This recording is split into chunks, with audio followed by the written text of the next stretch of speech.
Okay, all right. So not a lot of news in solar this week. Of course, we're kind of in the summer doldrums still, but I did find a couple of things I thought were interesting. We had mentioned about the ITC, the investment tax credit, coming in as refundable rather than just a tax credit, meaning you could get money back even if you don't pay taxes. That has been submitted to Congress by 300 different organizations. So there's a lot of political power behind it. It'll be interesting to see if that comes about. That'd be a nice thing for lower income, for retirees, for nonprofits, so that they don't have to just deduct it off their taxes. If they don't pay taxes, they'll get a full refund for the 26%. The tariff, I had mentioned that there was a company in California that has applied for the tariff to continue for another 4 years on imported solar. Well, that's been joined now by a few other companies. Suniva, which I found interesting, Suniva, which I guess is headquartered in Georgia, which went bankrupt. So they're now petitioning. They joined the petition to reinstate the tariffs or to continue them. Hanwha, which I think is a Korean company, but apparently they have manufacturing in Georgia. They joined it. LG, which again is a Korean company, but they have manufacturing in Alabama. And then Mission Solar. So, and they're in Texas. So a lot of these companies that have established manufacturing in the US are now petitioning to have the tariffs extended for 4 years. That makes sense. I mean, obviously it's to their advantage if they have the facilities in the US. What they're looking at is 2023, because these are set to expire in 2022 or next year. 2023, we'd have 17%, then 24, we'd have 16%, 25, 15, and 26, 14. So we'll see where that panels stay. Pardon? Is just on panels? I'm not 100% sure on that.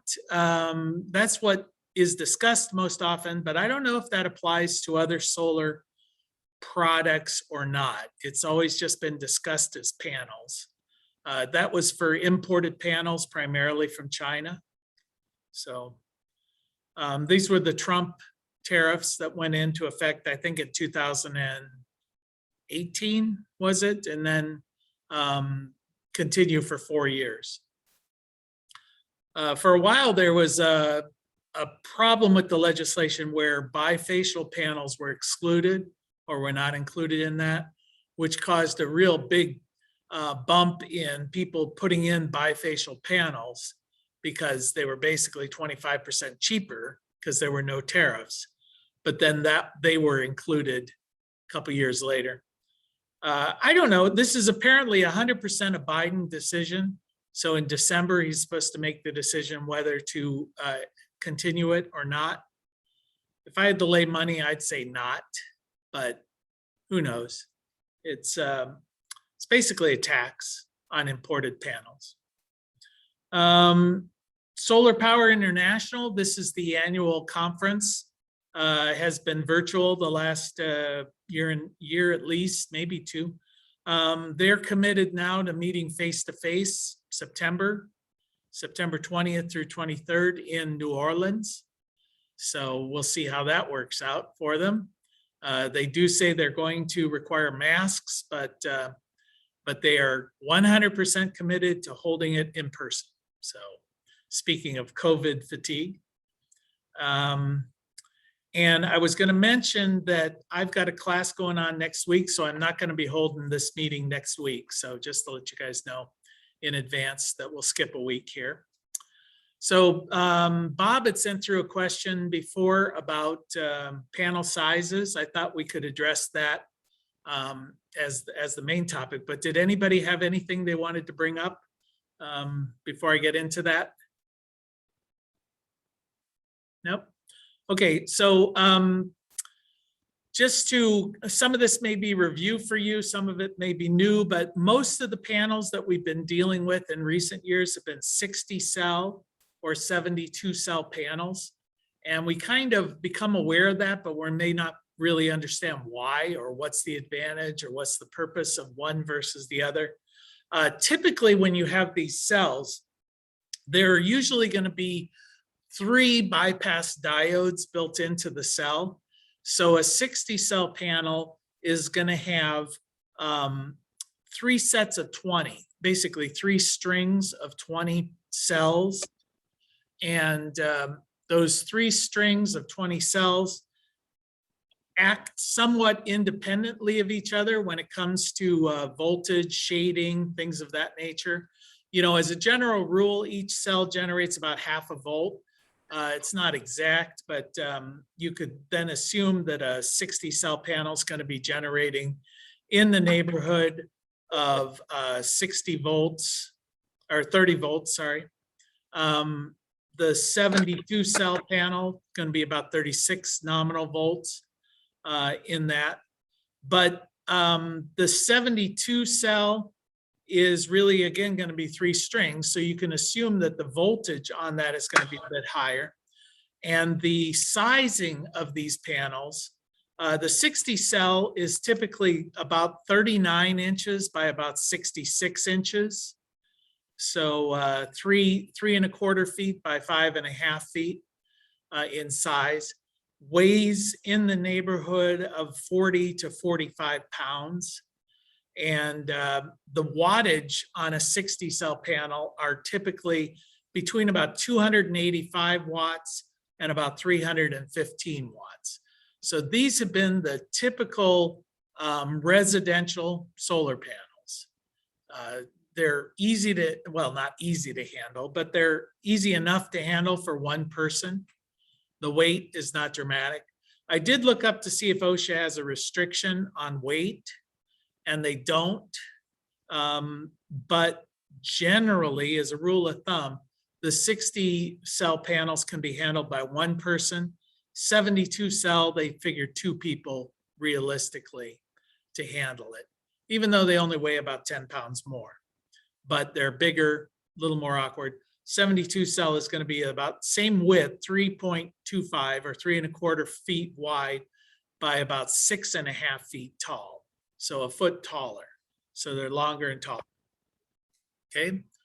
Those have been the 2 main types, but then we began to see some 96 cell panels coming out, and the 96 cell panels are usually more efficient cells.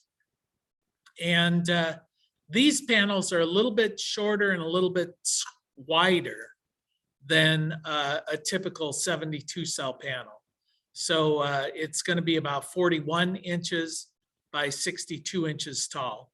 So but the 96 cell, they're getting up in the 400 watt range for these. And they've been primarily commercial or utility scale. So we've seen the 60 watts residential, 72 watts commercial, 96 commercial utility, although a lot of thin film are used in utility scale. So that's been kind of where we're at, and now it gets a little more confused because we're really beginning to see a lot more half cell or half cut panels. And those are essentially, if you think about a 60 cell panel, but if you take each of those panel cells and cut them in half, and then basically divide the panel in half so that you've got 60 half cells on one end of the panel, 60 half cells on the other, and then they're joined together in a junction box in the middle. 72, it's going to be the same thing, only 144 cells, half cells there.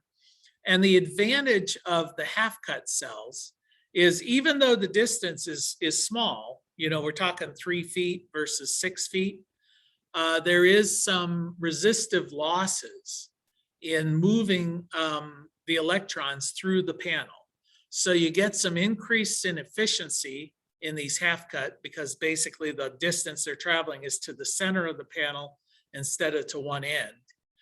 And they have effectively 6 bypass diodes instead of 3. So the shading issues are cut in half. So if there is shading on one of the cells, it's only affecting 1/6 of the panel instead of 1/3 of the panel. So that's an advantage there. They're also considered to be more durable. For some reason, the smaller cell size is less prone to cracking. So there's a little bit less mechanical issues there. So those are the issues. And I think we're seeing more and more of our panels shifting over to half cut because cost of production is not that much more. And the advantages are certainly there for the half cut. I don't know, some of you guys have probably installed half cut panels or at least seen them, worked with them. Then the thing that Bob sent through was the new LG Neon, and the LG Neon panel is a 66 cell panel. So now they're rocking our world. Instead of just going 60, 72, now they're going 66 cells. It's 430 to 440 watts. So by throwing in a few more cells, they get a few more watts. And it is 41 inches by 75 inches, so a little bit wider. Actually a little bit longer than the 60 cell, a little bit shorter than the 72 cell. Then, if that didn't make it worse, Ryzen or Risen, I guess Ryzen I would say, and Trina Solar have announced 500 watt panels. These 500 watt panels are 50 cell panels. Okay, not 60, not 72, 96, they're actually 50 cell, bigger cells. So they're moving to bigger cells rather than the smaller cells. And the advantages of these, obviously a 500 watt panel has a significant advantage over, I don't know, a 300 watt panel in that it takes pretty much the same amount of labor to mount that panel, but you're getting significantly more power. In fact, the average panel installed in the US in 2020 was 380 watts. So if you're putting in a 500 watt panel, you're going to get about 30% more energy for the same amount of labor. The question there is, does it cost 30% more for that panel than the other one? Even if it did, the labor costs are going to save you money. So there is this progression towards bigger panels, more wattage in the panels. The size and space is the big issue.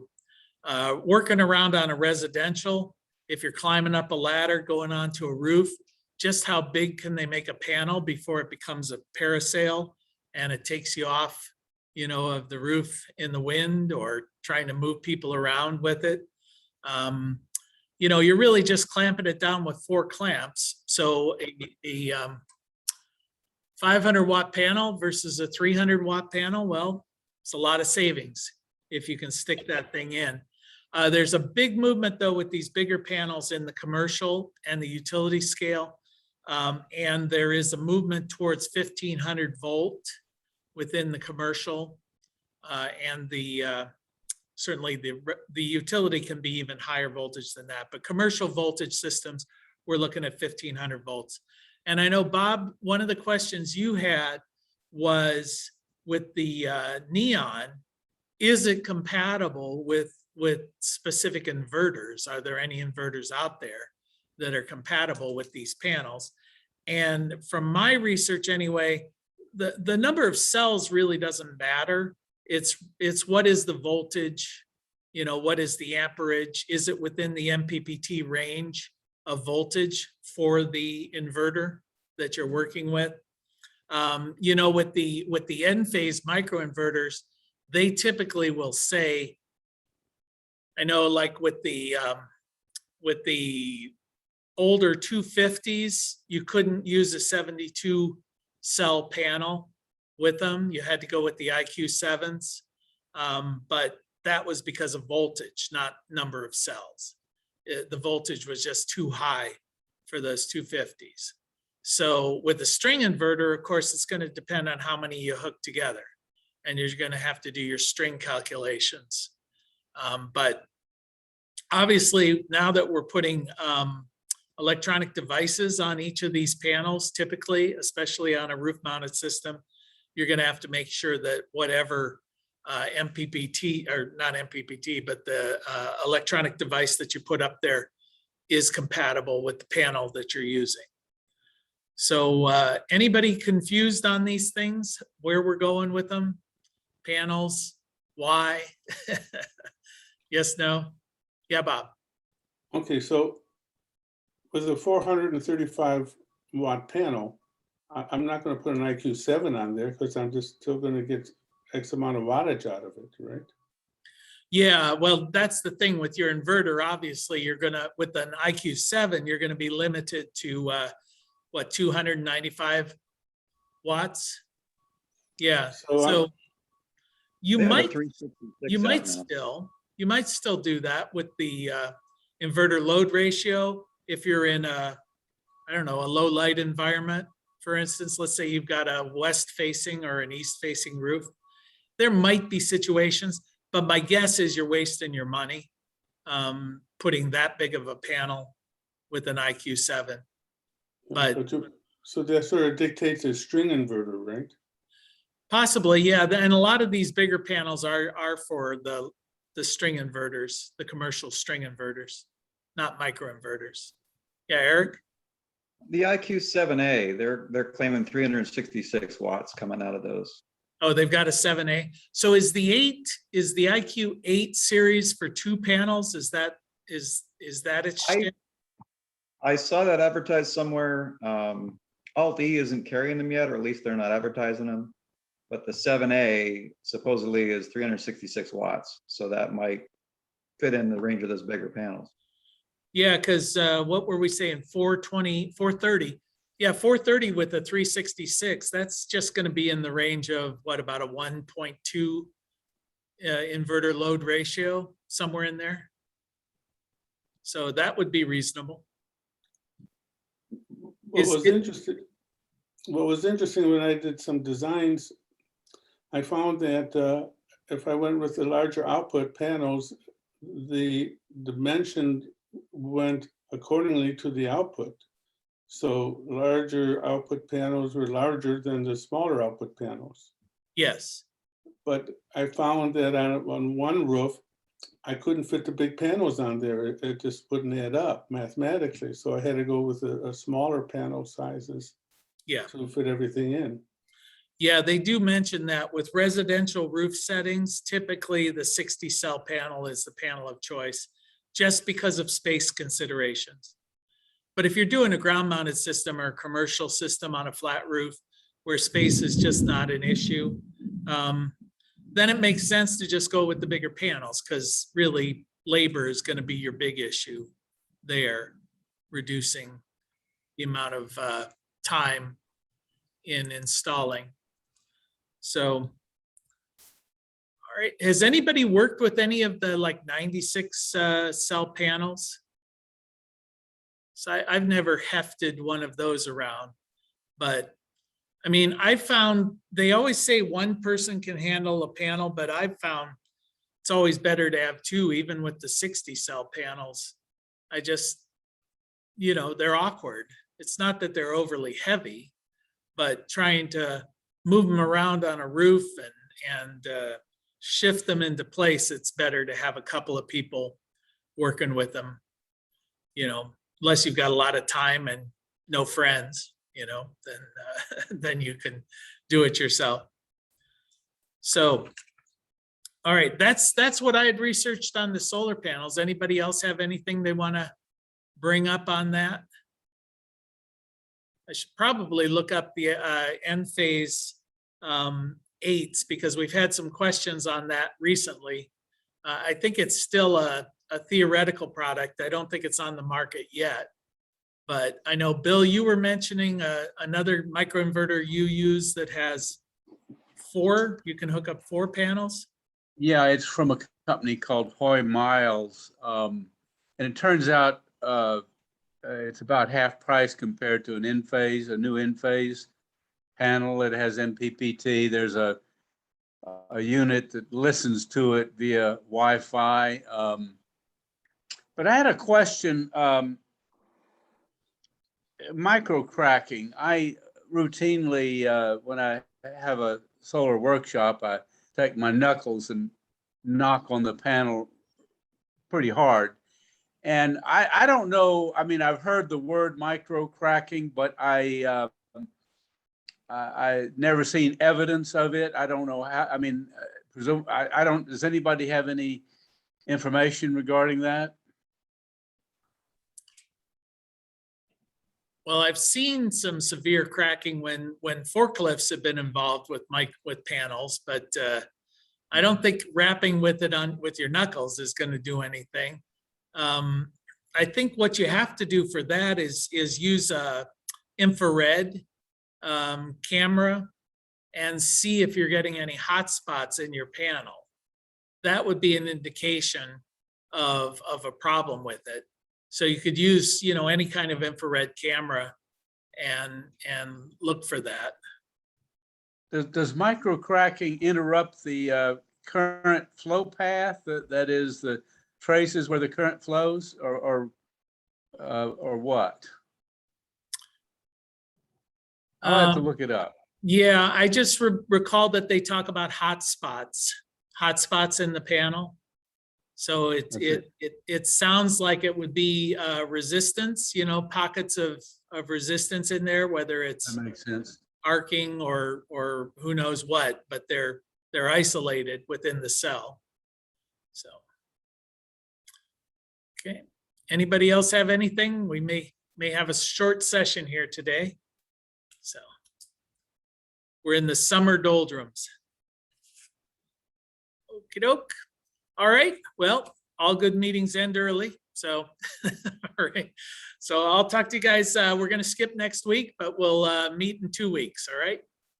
So take care. Enjoy the summer. Thanks, Jay. What's left of it. Bye-bye.